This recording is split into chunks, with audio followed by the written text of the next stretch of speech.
참으로 사랑하는 자요 나뿐 아니라 진리를 아는 모든 자도 그리하는 것은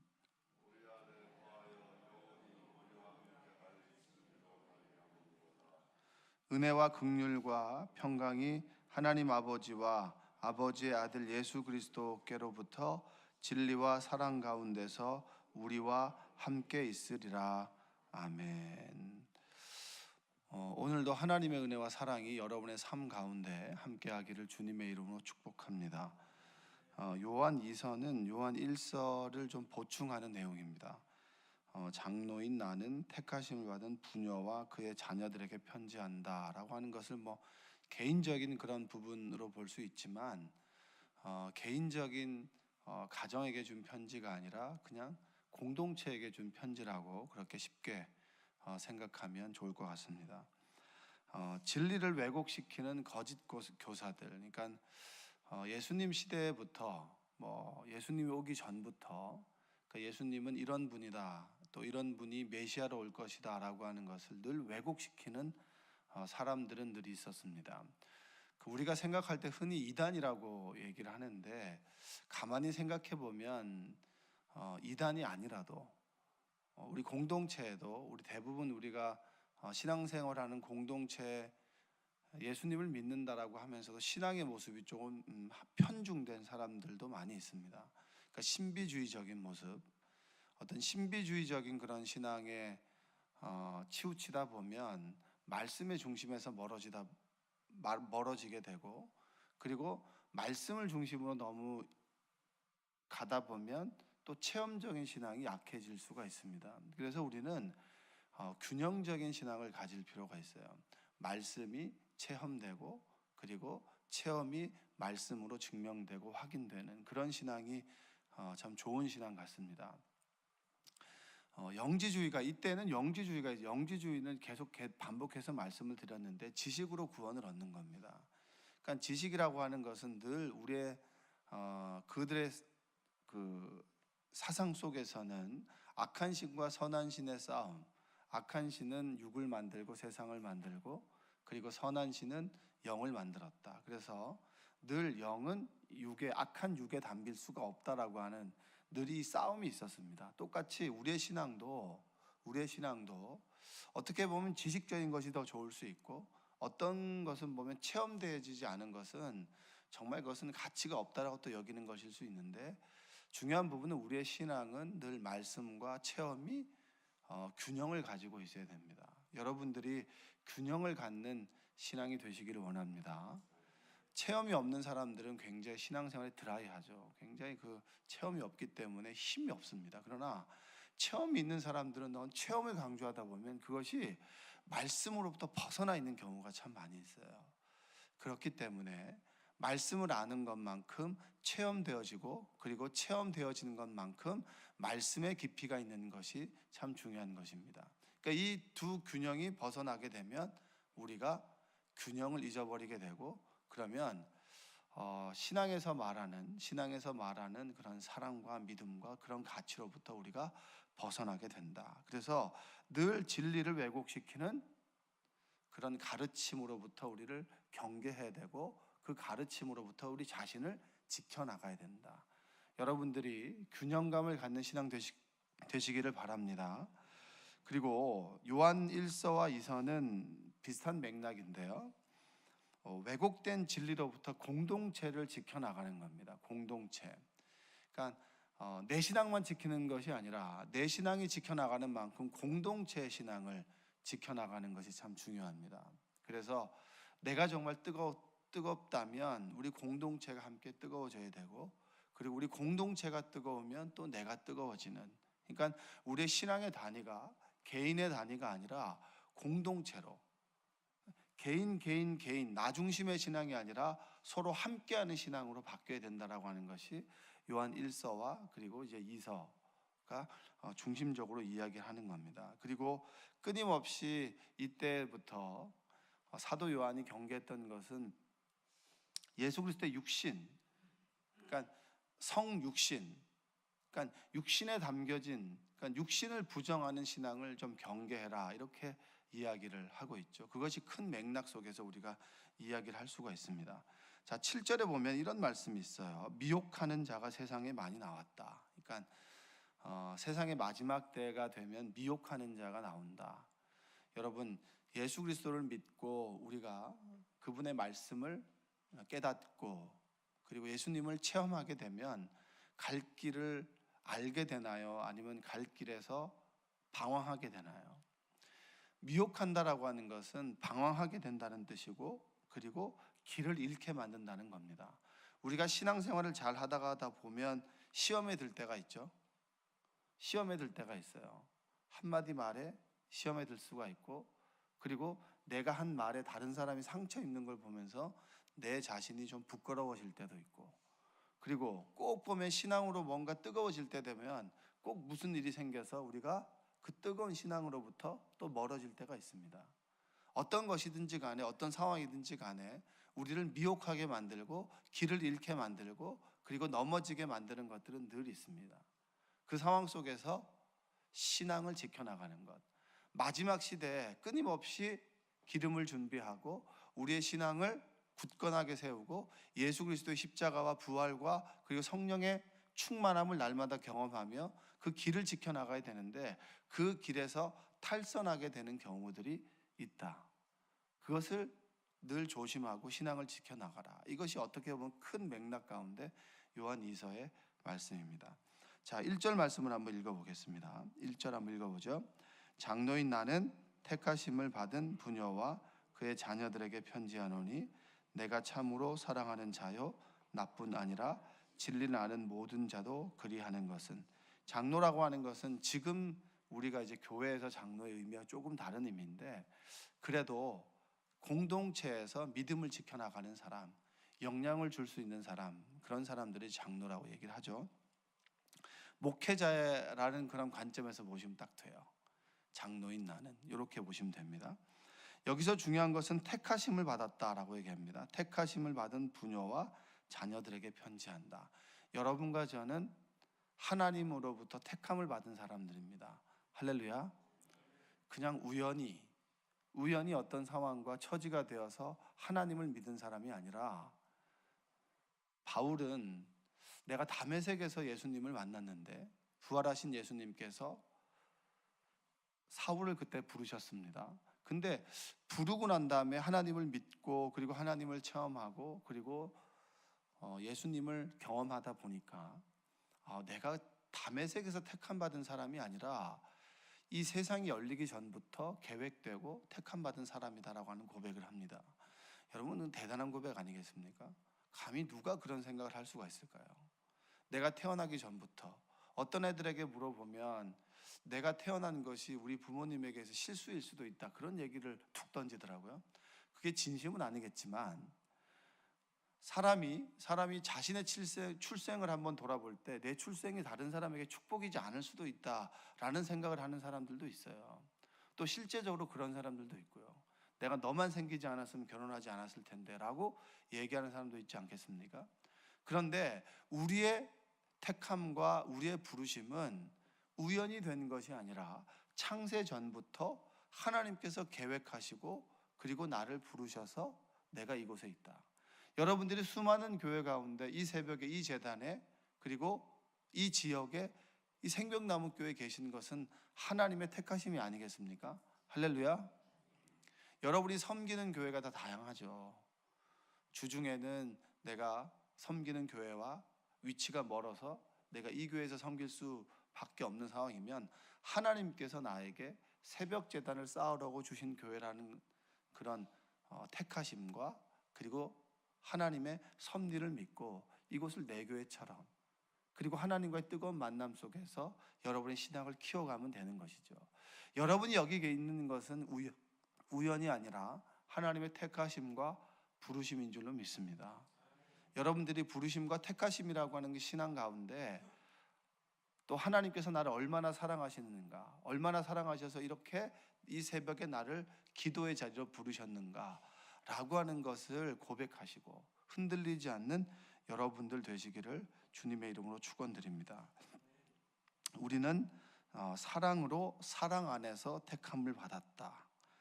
그래서 내가 참으로 사랑하는 자요 나뿐 아니라 진리를 아는 모든 자도 그리하는 것은 2절 한번 읽어볼게요. 우리 안에 거하여 영원히 우리와 함께할 진리로 말미암음이로다. 내가 택함을 받았는데 누가 나를 택했느냐? 사랑이신 하나님께서 나를 택하셨다. 그리고 그 사랑은 진리로부터 말미암게 됐다. 여러분, 진리는 사랑이라고 말할 수 있습니다. 굉장히 기독교적인 단어가 어렵습니다. 어렵고 어떻게 보면 우리에게 이해가 되어지는 폭들이 다를 수 있는데, 여기에서 말하는 것은 진리 안에서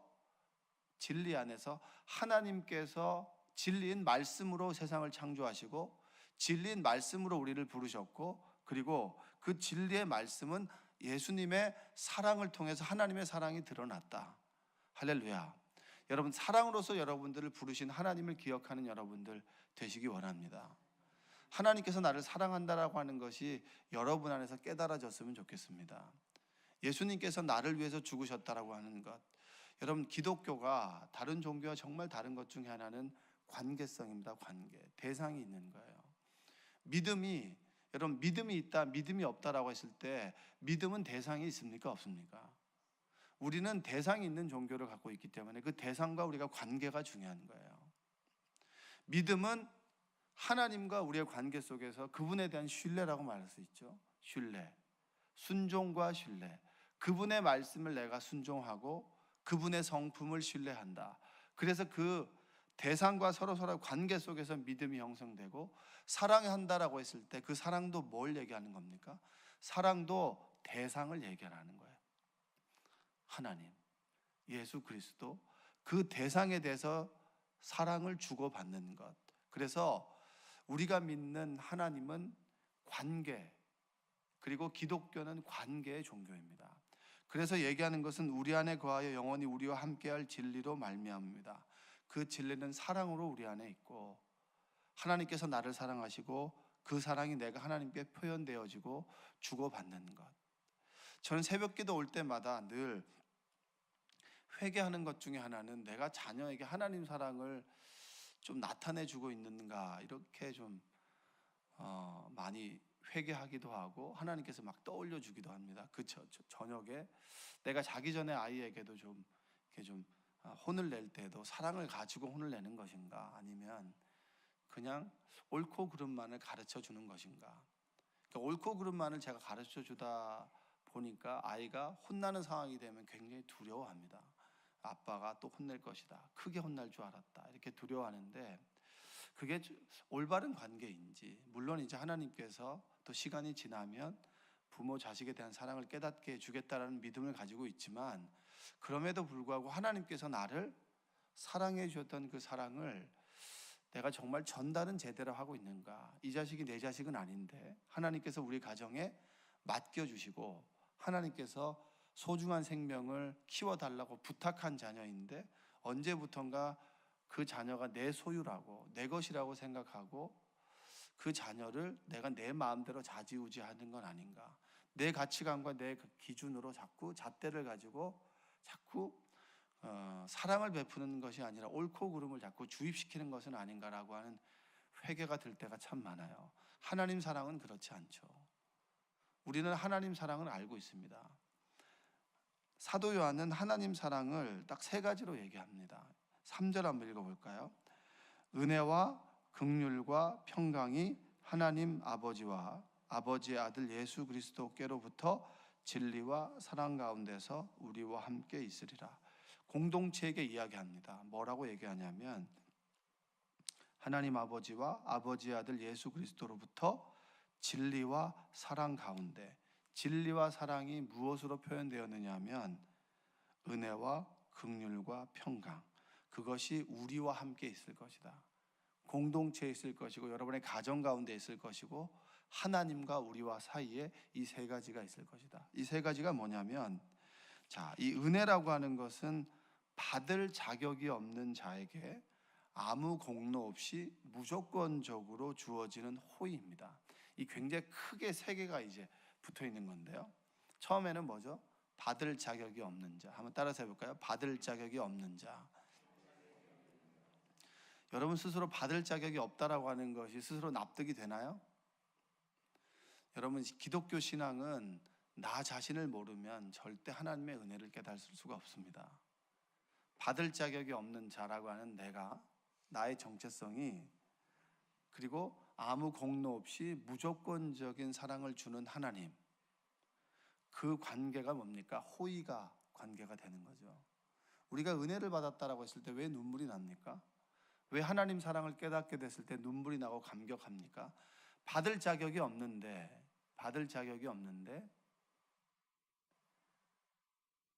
절대적인 사랑이신 하나님께서 조건을 따지지 않고 무조건적으로 나에게 사랑을 베풀어 줄 때 그 호의 앞에서 우리가 어떻게 됩니까? 울컥하게 되잖아요. 무장해제가 되는 거 아닙니까? 은혜라고 하는 말은 받을 자격이 없다라고 하는 것이 나에게 철저하게 깨달아지면, 이것을 우리가 흔히 얘기하는 말로 뭐라고 얘기하죠?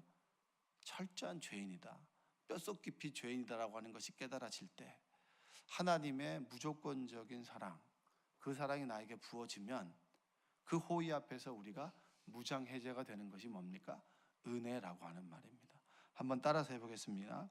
받을 자격 없는 자에게 아무 공로 없이 무조건적으로 주어지는 호의. 어려운 말이지만 제가 설명을 드렸습니다. 받을 자격이 없는 나, 절대적인 사랑이신 하나님께서 조건을 따지지 않고 나에게 사랑을 줬다. 그 호의 앞에서 내가 무너지는 것이 은혜입니다. 여러분들이 살아가면서 이 은혜라고 하는 말이 깨달아지기를 주님의 이름으로 축원드립니다.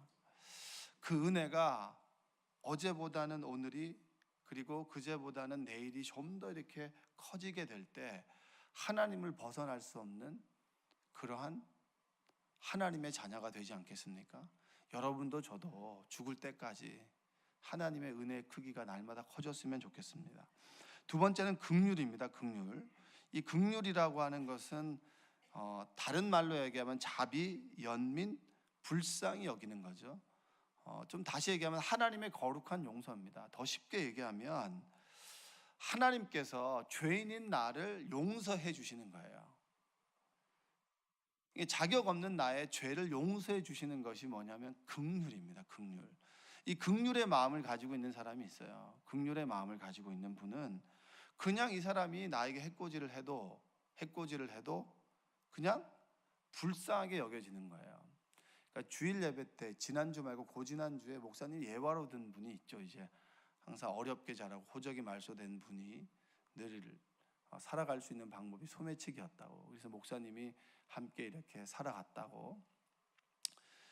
그분이 이제 우리 교회를 지난주 오셨는데 제 돈을 가져가셨어요. 그러니까 목사님이 이제 항상 책상에 보면 좋은 데 쓰는 돈, 이렇게 제가 좋은 데 쓰는 돈인가 이렇게 봉투에다 적어 놓은 게 제가 봉투에 본 적이 있는데 그 봉투에 있는 돈을 가져간 거죠. 근데 가져갔는데 이제 가져간 사람은 그렇다 치고 그걸 가져감을 당한 목사님이 굉장히 태연한 거예요. 원래 그래. 걔도 먹고 살아야 되잖아 라고 하면서 가져가는 걸 당연하게 이렇게 얘기하시더라고요. 그래서 제가 깜짝 놀랐습니다. 이 긍휼의 마음이 있는 거죠. 긍휼의 마음. 근데 제가 그런 걸 보면서 나는 저렇게 할 수 있을까? 그러니까 옆에서 이 긍휼의 마음을 가진 이 선배 목사님을 제가 보는 거잖아요. 여러분들은 긍휼의 마음을 가진 담임 목사님을 말씀을 듣는 거고요. 여러분과 저는 참 복 있는 사람 아니겠습니까? 그렇죠? 어떻게 저 자식이 나한테 그럴 수가 있어? 이러면서 얘기해도 시원찮을판에 함께 살아온 세월이 몇 년인데, 네가 나한테 가져간 돈이 몇 년인데, 그리고 얘기하는 게 돈 떨어지면 또 온다고. 그럼 돈 떨어지는 그 사람이 왔을 때 또 웃어주면서 받아들여주는 건 대단한 사람 아니겠습니까? 하나님의 긍휼의 마음이 없다면 자비와 연민, 제가 저렇게라도 살아야지. 오는 사람도 대단한 거예요. 늘 가져가고 오고 가져가고 동일하게 반복되는 삶의 패턴을 가지고 돈 떨어졌다고 미안한 마음을 갖고 있지만 올 때가 여기밖에 없어서 오는 사람도 대단한 거고 그걸 받아주는 사람도 대단한 거예요. 저한테 목사님 그러길래 제가 담임 목사님 좀 있으면 오실 거라고 그분하고 얘기하시라고 제가 이제 그렇게 얘기를 수요일날 저녁에 했는데 목요일날 그 사건이 일어났습니다. 긍휼의 마음이죠. 하나님의 성품이 이런 거구나. 비록 그 사람이 동일한 잘못을 했다 할지라도 왜 그 사람이 그렇게 살아갈 수밖에 없는 이유와 그리고 원인이 있지 않겠나. 그것이 이해가 됐을 때 참 불쌍하게 여겨지고 그리고 그 사람에 대한 동정의 마음이 있는 것. 그리고 다시 오게 됐을 때도 그 사람이 불쌍하게 여겨지는 마음이 있는 것. 이건 조건, 계산적인 사랑이 아니지 않습니까? 이것이 하나님의 성품인 긍휼입니다. 여러분과 제가 긍휼의 마음을 갖게 되길 원합니다. 할렐루야. 네. 그리고 세 번째는 뭐냐면 평강입니다. 평강. 이 평강이라고 하는 것은 은혜와 긍휼이 우리 안에 있을 때 주어지는 행복한 상태가 평강입니다. 내가 마음이 불안해요. 분명히 내가 그 직장에서나 이 관계에 얽힌 문제들이 풀어져야 돼요. 그리고 내 사업이 정말 꼬였어요. 정말 어려운 상황 가운데 처해 있습니다. 그리고 말하지 못하는 여러 가지 어려움이 있습니다. 그런데 그 어려움을 가지고 주님 앞에 나왔는데, 하나님, 이 문제를 좀 풀어달라고 하나님께 기도했는데, 하나님께서 그 문제에 대한 답이 아니라 내가 너를 사랑한다, 그리고 하나님께서 나를 불쌍히 여기는 긍휼의 마음과 하나님의 은혜가 깨달아지게 됐을 때 그 문제와는 상관없이 내 존재가 갖게 되는 행복한 상태가 바로 평강이에요. 평강은 내가 만들어낼 수 있습니까? 하늘로부터 임하는 겁니까? 여러분들, 사실 우리가 종교를 찾는 가장 근원적인 이유는 존재가 불안한 거예요.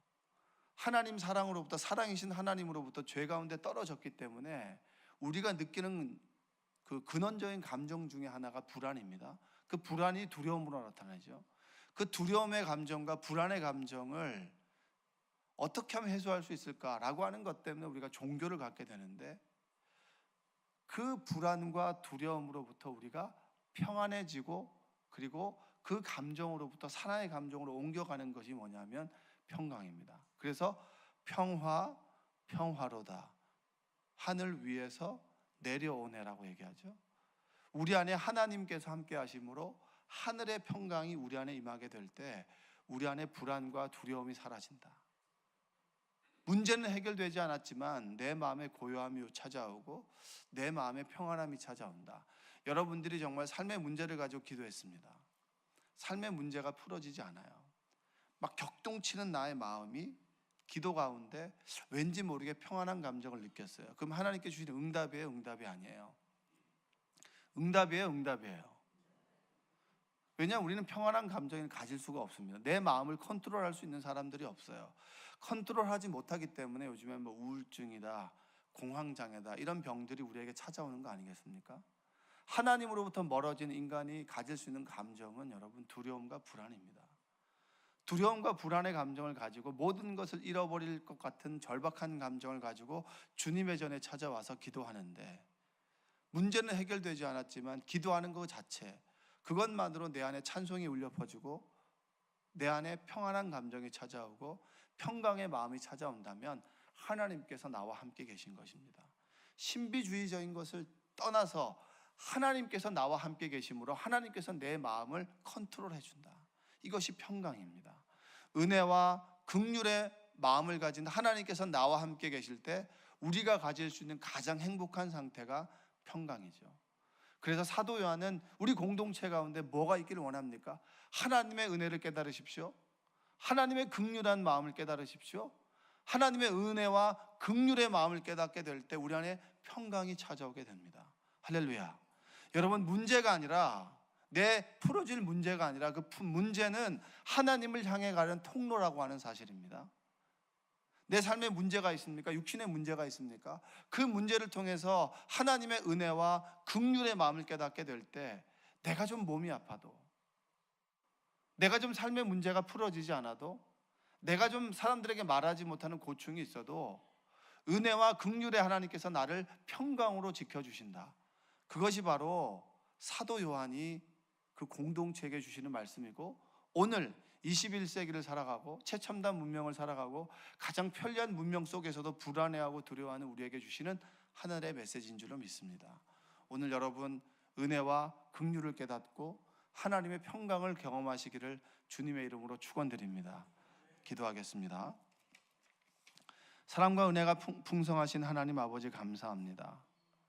하나님께서 우리를 지켜주시고 하나님께서 우리와 함께 하셔서 귀한 말씀을 주시고 이 새벽에 우리를 주님의 전으로 불러주심에 감사합니다. 오늘도 하나님의 은혜를 깨닫길 원합니다. 자격 없는 자에게 무조건적으로 베풀어 주시는 하나님의 호의가 은혜라고 하는 것을 알게 됐습니다. 그 은혜가 나에게 깨달아지길 원합니다. 하나님의 신실하심, 하나님의 성품, 하나님의 불쌍히 여기심의 그 긍휼한 마음이 깨달아지길 원합니다. 또한 하나님의 긍휼이 내가 세상을 바라보는, 내 자녀를 바라보는, 내 남편과 아내를 바라보는, 내 이웃을 바라보는 귀한 마음이 되길 원합니다. 긍휼의 마음을 허락하여 주시옵소서. 은혜와 긍휼이 우리에게 임할 때 하늘의 평강, 세상 무엇도 나의 마음 흔들리는 요동치는 세상 가운데 살아가지만 요동하지 않는 하나님의 평강을 우리에게 허락하여 주시옵소서. 오늘도 삶의 불안함과 흔들림 가운데 주님의 전을 찾았습니다. 사람들의 지나가는 한마디의 말로 가슴이 철렁하고 의도되지 않은 그런 상황 속에서 철렁하는 그런 두려움과 불안 가운데 살아가는 우리들에게 하늘의 평강을 허락하여 주시옵소서. 오늘도 기도하는 가운데 살아 역사하시고 나와 함께 계시는 주님을 만나길 원합니다. 주여 함께하여 주시옵소서. 예수님의 이름으로 기도합니다. 아멘.